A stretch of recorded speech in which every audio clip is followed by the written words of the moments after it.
de vos questions. Hem, du coup, merci pour ce webinaire sur les minima dans le secteur de la culture, qui est aujourd'hui présenté par Movinemotion, hein, qui est, service qui accompagne ses clients sur la gestion de la paie et la gestion sociale. Donc je vais, donner le micro à notre, personnage principal, si je peux me permettre, Pascal, qui va, se présenter et pouvoir dérouler sur ce webinaire. Un petit peu de technique. Alors, donc bonjour à tous et sans transition. Donc, on va passer une petite demi-heure ensemble sur, ces questions de minima de salaire. Alors, pour commencer, un petit plan. On vous propose, d'aborder le sujet avec 4 parties. On reviendra déjà sur les 3 minima de salaire. Ensuite, le cœur de l'affaire, c'est ces minima issus des conventions collectives, où les trouver et comment les comprendre.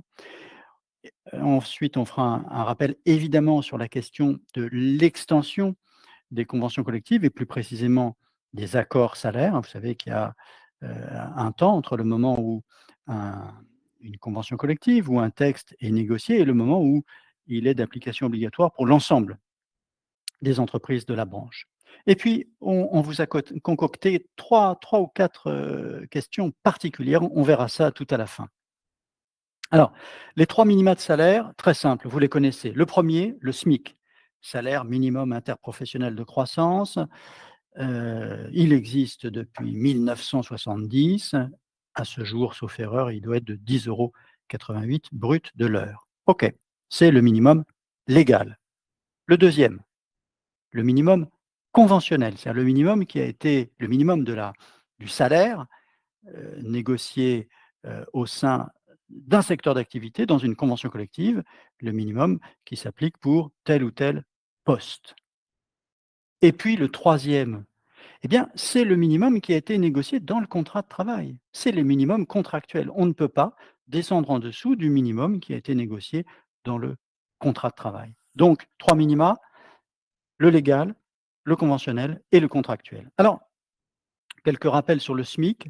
Le SMIC 1 s'exprime en valeur horaire, 10,88 € et brut, évidemment, hein, toutes les négociations, tous les salaires minima s'expriment en brut. On rappelle que le brut appartient aux salariés, hein, le brut, dans le brut, il y a le salaire net et les cotisations salariales.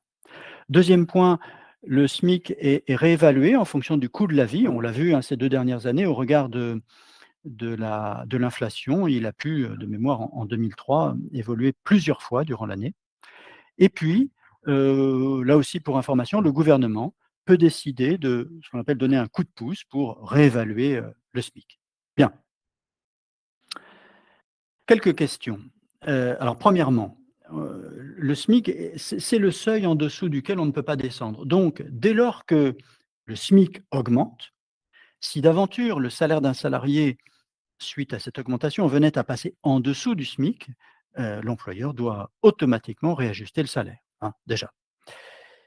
Ensuite, une petite question. Il peut arriver que, certains, comment dire? Certains minima, prévus dans une convention collective, de par l'augmentation du SMIC, eh bien, se trouvent passer en dessous du SMIC. Dans ce cas-là, l'employeur, là aussi, doit automatiquement, sans attendre quoi que ce soit, réajuster, le salaire, de ses salariés, quand bien même la convention collective n'a pas encore réajusté, ces minima, qui seraient passés en dessous du SMIC. Et du coup, bah, petit rappel sur les conventions collectives qu'il y a dans nos différents secteurs du spectacle, hein. Spectacle vivant d'un côté, spectacle enregistré de l'autre et puis à la frontière des 2, enfin pas à la frontière, mais plutôt en transverse des 2, on a évidemment la convention collective des entreprises techniques au service de la création et de l'événement. Vous savez, les entreprises qui sont prestataires pour le compte, des entreprises, que ce soit des entreprises du spectacle vivant ou du spectacle enregistré. Cette convention collective d'ailleurs pour information, au 1er avril prochain, elle évolue. Son nom évolue légèrement. On parlera maintenant de la convention collective des entreprises au service de la création de l'événement. Son numéro IDCC va changer. Pourquoi? Mais parce que l'an dernier, les partenaires sociaux de la branche, mais aussi les partenaires sociaux du secteur de l'événement entre autres, on réécrit la convention collective. On a eu un arrêté d'extension, la semaine dernière qui fera entrer en application cette nouvelle convention collective au 1er avril prochain. Bien, voilà donc sur notre première partie. Alors, tout de suite, le point clé, c'est où trouver ces minima conventionnels? Eh bien, vous vous en doutez, dans les conventions collectives. Alors les conventions collectives, on les voit où? On peut les identifier, on peut aller les regarder sur le site legifrance.gouv.fr. Et plus précisément, tel que c'est structuré sur legifrance.fr, une fois qu'on a identifié la convention collective que l'on recherche, on va tout en bas du menu déroulant, qui est surtout sur la gauche de l'écran, on va aller chercher le dernier avenant salaire. On parle comme ça, c'est un avenant salaire. Vous savez, les partenaires sociaux, une fois qu'ils ont rédigé la convention collective, cette convention collective, elle vit. Ça signifie que chaque année, sur un certain nombre de sujets, les partenaires sociaux, organisations patronales, organisations syndicales, doivent se réunir pour négocier, et notamment sur la question des salaires. La négociation aboutit ou non, mais dans tous les cas, il y a une négociation. Et donc, ce que l'on va chercher, c'est le dernier texte concernant les salaires. L'autre option, c'est d'aller chercher la convention collective sur le site, alors soit d'une organisation patronale, soit sur le site d'un syndicat de salariés. La convention collective est souvent en ligne, souvent en mode PDF, et les minima de salaire y sont souvent aussi. Ce qui est important, que ce soit sur Legifrance ou sur le site de l'un des partenaires, c'est de prendre les derniers textes en date, c'est ça le point clé. Alors, comment maintenant, revenons sur Legifrance, étant donné que c'est le point le plus classique, comment ces minima sont structurés? Alors, dans chaque convention collective, les emplois propres au secteur sont classés, sont identifiés, et par emploi, les minima sont négociés par les partenaires sociaux. Si l'on prend un exemple, la convention collective, vous savez, des entreprises du secteur privé, du spectacle vivant, convention collective SVP pour les intimes. Regardez bien, le titre 6 s'intitule « Grille des emplois, classification, salaire ».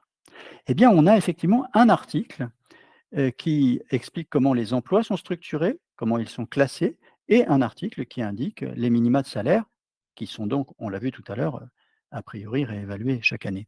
Alors, juste, on reste sur ce focus, sur cette convention collective. On a un article qui explique comment les emplois sont structurés, c'est la nomenclature des emplois. Bon. Un autre article qui va expliquer plus en détail cette organisation, en l'occurrence 4 filières qui renvoient à des grands secteurs, artistes et artistes-interprètes, emploi technique, emploi administratifs et commerciaux, et puis un cas particulier, l'emploi spécifique pour les cabarets. On rappelle que la convention collective SVP intègre aussi les activités des cabarets. Et puis, un autre article qui explique comment ces emplois sont classés, quels sont les critères qui sont utilisés dans cette branche pour classer les emplois. Ce classement, vous savez, souvent on parle de cadres et de non-cadres. Bien. Alors, je reviens sur Legifrance, donc. Je vais sur la convention collective donc, du spectacle vivant privé, très bien. J'ai le texte de base, regardez en bas là en rouge, le texte de base. J'ai un certain nombre de textes attachés. Les textes attachés, c'est les textes qui sont issus des négociations qui ont eu lieu depuis la création de la convention collective. Et puis le troisième petit onglet, ce sont les textes salaires. Alors justement, les textes salaires, voilà, eh bien, vous avez sur Legifrance les différents avenants salaires depuis, la plupart du temps, depuis le début de la convention collective. Vous devez aller chercher le dernier avenant en date. Alors, sauf erreur, pour cette convention collective, le dernier avenant en date de janvier 2024. Et c'est là où vous allez pouvoir voir justement ces minima.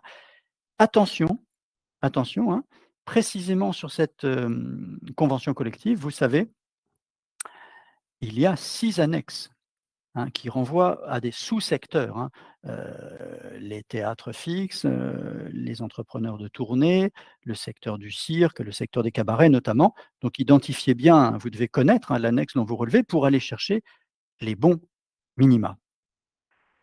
Prenons un exemple, l'annexe 1 de la convention collective spectacle vivant privé, qui vise les exploitants de lieux, hein, d'accord? Si on prend précisément les minima des artistes dramatiques, voilà, on a un tableau dans cette convention collective. C'est structuré comme ça dans cette convention collective. Ça peut être structuré différemment dans d'autres conventions collectives. Mais là, on a un tableau avec, pour les artistes dramatiques, les minima de salaire, de cachet qui dépendent de 2 facteurs, la taille de la salle, hein, vous avez les 4 lignes là, et le nombre de représentations, dans le mois, ce sont les colonnes. Vous remarquez qu'à la dernière colonne, il y a aussi les salaires dans la situation d'un artiste qui serait mensualisé. On retrouve aussi, évidemment, c'est assez logique, les minima de salaire pour les répétitions. Vous avez en bas là les cachets de répétition. Troisième partie, la question des minima sont-ils d'application obligatoire pour l'ensemble des entreprises relevant du champ de la convention collective ou pas? C'est la question de l'extension, hein, des conventions collectives. Alors, on rappelle rapidement comment c'est structuré. 1, on a une convention collective, très bien, vous l'avez identifié, c'est lié évidemment à votre activité principale. 2, vous avez identifié l'emploi de votre salarié. C'est un régisseur son, c'est un artiste chorégraphique, c'est un chef d'orchestre. Bon, très bien.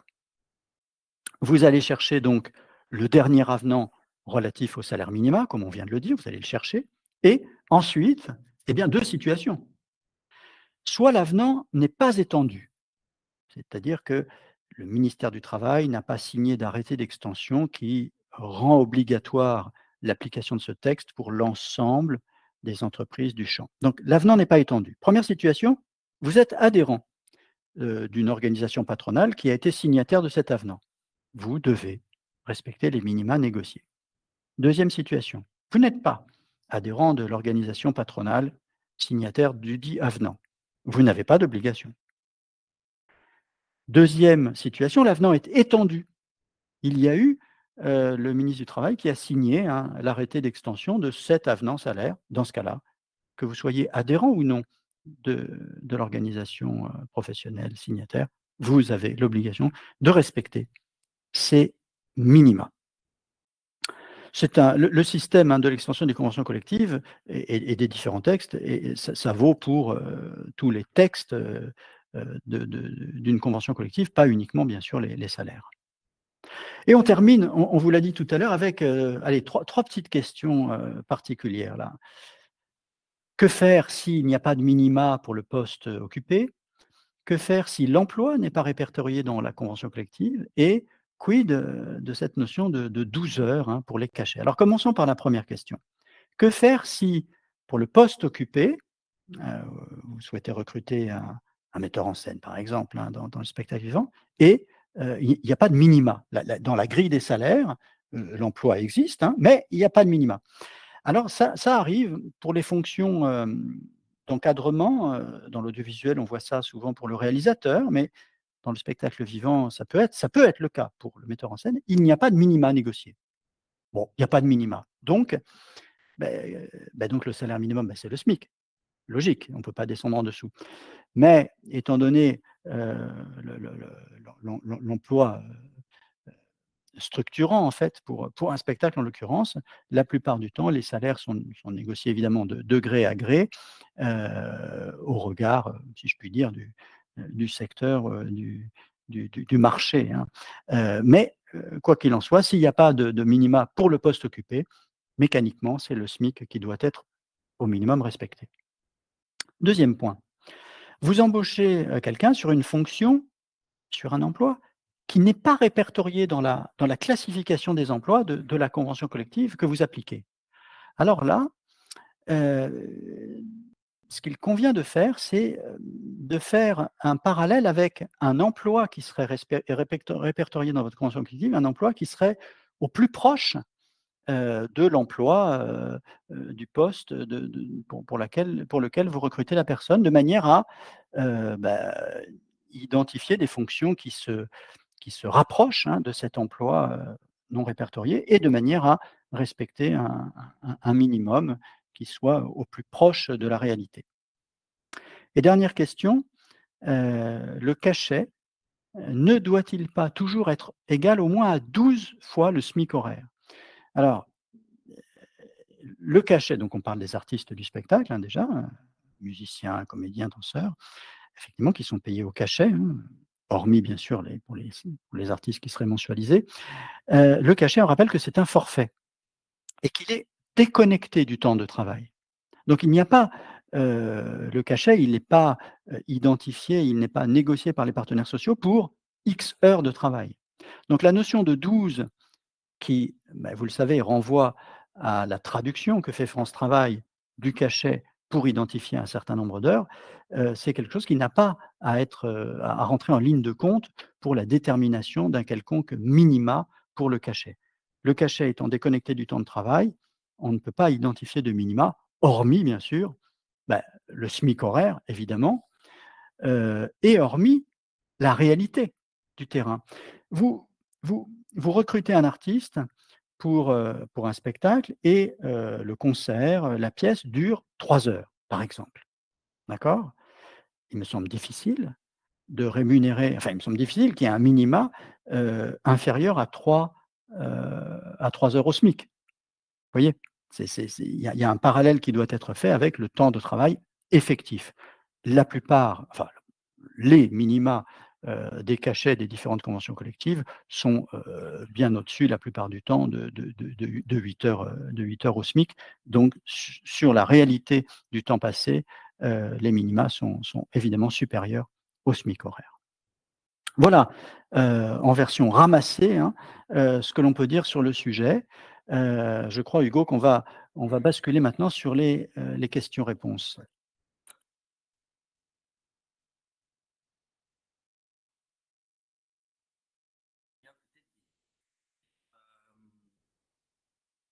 Intervention de Pascal.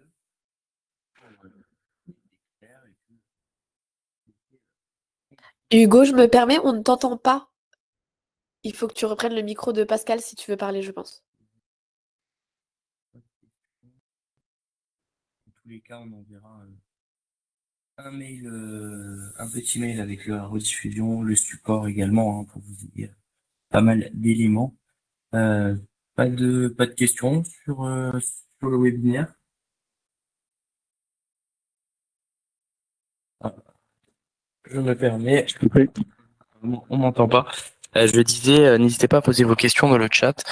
Pascal pourrait répondre. Ou est-ce que c'était clair pour vous? Tout a bien été de façon limpide. Dans tous les cas, nous, on va vous envoyer un petit mail avec la rediffusion et notamment le support visuel pour vous revoir les éléments. Alors, il y a une question. Alors, Sylvie nous dit: «Quid d'un demi-cachet?» Eh bien, je répondrai: «Quid d'un demi-cachet?» Je ne sais pas ce que c'est qu'un demi-cachet. Ça, je crois que ça n'existe pas.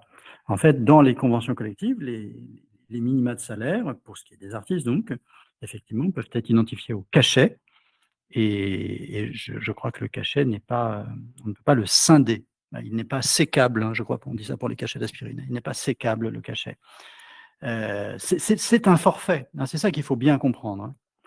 On a un forfait, que la personne ait travaillé, une demi-heure ou 2 heures. Je t'en prie, je t'en prie. Je t'en prie. Alors, est-ce qu'on peut passer d'une convention collective à une autre? Bonne question d'Émilie. La réponse est non. Le principe, une entreprise applique une convention collective en lien à son activité principale, d'accord? Il ne peut pas y avoir 2 conventions collectives, pour une entreprise, sauf des cas très précis de clauses de réciprocité. Ça n'existe pas dans le spectacle vivant, il n'y a des clauses de réciprocité que dans certaines conventions collectives et au regard de projets particuliers. Donc si vous êtes dans le spectacle vivant, je ne sais pas, Émilie, vous ne pouvez pas passer d'une convention à une autre, sauf à changer durablement d'activité principale. Vous ne faites plus la même chose. Raphaël nous dit: «Est-ce que vous avez une synthèse des cachets minimums pour un comédien?» Mais pour quelle convention collective, Raphaël? Non, pardon, Jean-Luc, excusez-moi. Non, il n'y a pas de synthèse, il faut aller voir la convention collective, d'accord, dont vous relevez, et aller voir les minima pour, en l'occurrence, un artiste dramatique. Mélanie nous dit: comment sont calculées les heures de répétition? Je travaille avec des artistes lyriques et pianistes. Mais tout dépend de la convention collective que vous appliquez. Alors, de mémoire, nous avons sur le blog de Moving Motion un petit article qui recense les modalités de déclaration des répétitions selon les conventions collectives. Je vous engage sur un moteur de recherche, vous tapez blog Moving Motion répétition et vous tombez sur, je crois, un article que l'on a rédigé là-dessus et vous aurez les particularités. Est-ce que les répétitions sont déclarées en cachet ou obligatoirement en heures, hein, vous aurez tous ces détails. N'hésitez pas, Mélanie.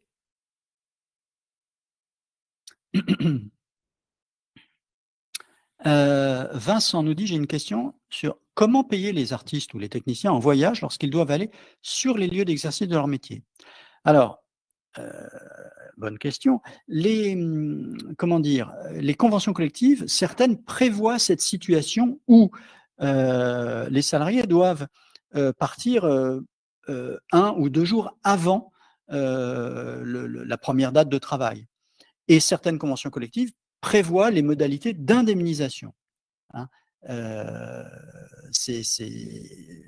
Ça peut être prévu, hein, c'est le cas notamment, je crois, dans la convention collective de la production audiovisuelle.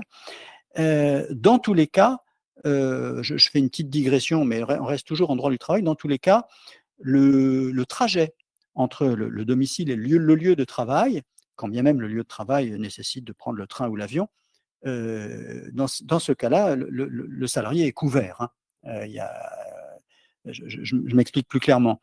La personne commence à travailler le lundi, elle est embauchée le lundi, elle doit partir le dimanche pour des raisons matérielles, pour être à pied d'œuvre le lundi matin à 10h, elle sera couverte durant son trajet qui, évidemment, ne pouvait pas être le lundi matin.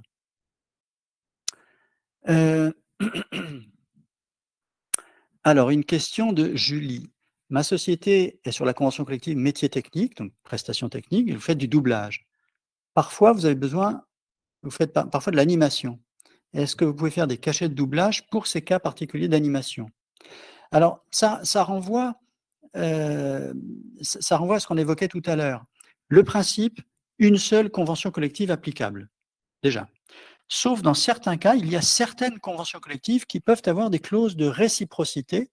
En clair, une clause de réciprocité permet, quand tout d'un coup vous avez de manière très ponctuelle une activité liée à une autre convention collective, d'appliquer, pour les artistes et les techniciens intermittents uniquement, pas pour les permanents, d'appliquer les minima de l'autre convention collective. Julie, je vous renvoie là aussi à un article que l'on a sur le blog de Moving Motion sur les clauses de réciprocité. N'hésitez pas à y aller. Sylvie nous dit: un cachet de 3 heures effectives est comptabilisé comme un cachet de 12 heures par France Travail. Oui, c'est exactement ça. France Travail, pour les artistes du spectacle déclarés au cachet, a une règle précise, c'est que chaque cachet est traduit en 12 heures. Vous savez, cette traduction en heures est nécessaire parce que les artistes et les techniciens, pour pouvoir ouvrir ou rouvrir des droits à l'assurance chômage, doivent avoir fait 507 heures sur une période de 12 mois. Roman nous dit: lorsqu'un employeur soumis à la convention collective de l'édition phono emploie un intermittent dans le cadre de l'organisation d'un concert, faut-il appliquer les minimaux du spectacle vivant? Ben non.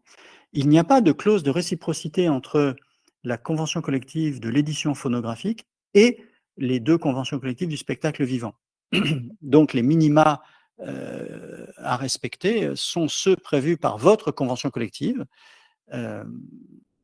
Ce sont ces minima que vous devez respecter, quand bien même la grille dans l'édition phono ne prévoit pas forcément de minima pour un concert. Au sens propre. Il peut y avoir des showcases, des trucs comme ça, mais voilà. Léonard nous dit: « Je suis producteur dans le cinéma. Je dois donc chercher dans la convention collective des producteurs audiovisuels pour trouver les salaires de chaque salarié. » Non. Si votre activité principale est dans le cinéma, la convention collective dont vous relevez, c'est la convention collective de la production cinématographique et non pas la convention collective de la production audiovisuelle. Voilà. Julie revient et nous dit qu'il est difficile de trouver des tarifs pour les techniciens et comédiens jeux vidéo. Mais oui, je vois très bien, enfin, je pense savoir ce à quoi vous faites référence, Julie, étant donné que une entreprise du secteur du jeu vidéo, ce n'est pas une entreprise du spectacle. C'est la plupart du temps la convention collective Syntec qui est appliquée souvent.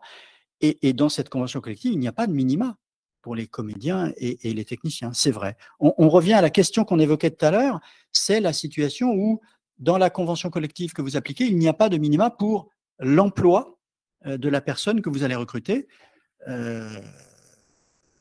Effectivement, donc là, vous vous retrouvez dans une sorte de no man's land où on ne sait pas quoi respecter. Donc là, par exemple, vous pourriez vous appuyer sur les minima qui existent dans l'audiovisuel, par exemple, pour faire une sorte de parallèle et surtout pour ne pas léser, bien sûr, les artistes en question ou les techniciens.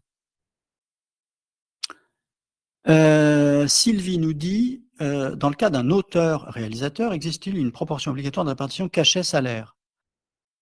Je crois que Sylvie, vous voulez parler d'une répartition droit d'auteur-salaire, hein, dans le cas de figure où un réalisateur a aussi évidemment une activité d'auteur. Alors, la répartition, comment dire, usuelle, l'usage évoque une répartition de mémoire entre 60% de salaire et 40% de droits d'auteur. Il me semble qu'on est globalement sur cette répartition-là, hein, voilà, à peu près. Allez, on continue. Clément nous dit, dans la convention collective audiovisuelle, donc production audiovisuelle, les minima varient entre 7 et 8 heures de travail journalier. Comment doit-on décider si l'on adopte un volume horaire plutôt qu'un autre? Eh bien, vous le décidez en fonction du temps de travail de votre salarié. Si vous escomptez recruter tel technicien sur une journée de 8 heures, ben, ce sont les minima de 8 heures que vous devez utiliser. Si on est plutôt sur des journées de 7 heures, ce sont ces minima-là. C'est vous qui décidez au moment de la négociation du contrat de travail. Voilà. Allez, on se fait une petite dernière. Alex nous dit, si un artiste fait 5 dates dans la semaine, y a-t-il un problème si on fait 5 cachets de 12 heures? Vous ne faites pas 5 cachets de 12 heures. Il fait 5 dates, un artiste, vous le rémunérez, il y a 5 cachets. La question de 12 heures n'est pas votre sujet. Les 12 heures, rappelez-vous, c'est Pôle emploi, c'est la tambouille de Pôle emploi qui traduit les cachets en heures. Ce n'est pas votre sujet.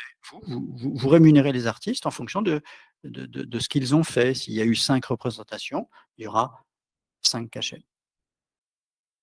Voilà. Hugo, je te relaisse la main. Merci Pascal pour toutes ces précisions-là. Merci à tous d'avoir pris le temps de l'échange. Petit rappel, ceux qui sont clients Moviedmotion, n'hésitez pas, vous avez votre gestionnaire sur votre espace, n'hésitez pas à prendre des rendez-vous avec pour lui poser vos questions, notamment sur les conventions collectives, les taux d'embauche ou autres. Et pour les autres, si jamais vous avez des questions, vous voulez plus de renseignements sur Moviedmotion, vous avez mes coordonnées et on pourra prendre le temps d'échanger. Dans tous les cas, on vous envoie à tous un mail avec la rediffusion et le support également pour que vous puissiez le revoir à tête reposée. Voilà. Et bien écoutez, je vous souhaite à tous une très bonne journée. Merci encore et merci Pascal. Merci à vous. Et à la prochaine fois pour un prochain webinaire sans problème, sans coups de micro pour le coup. Merci à tous et bonne journée.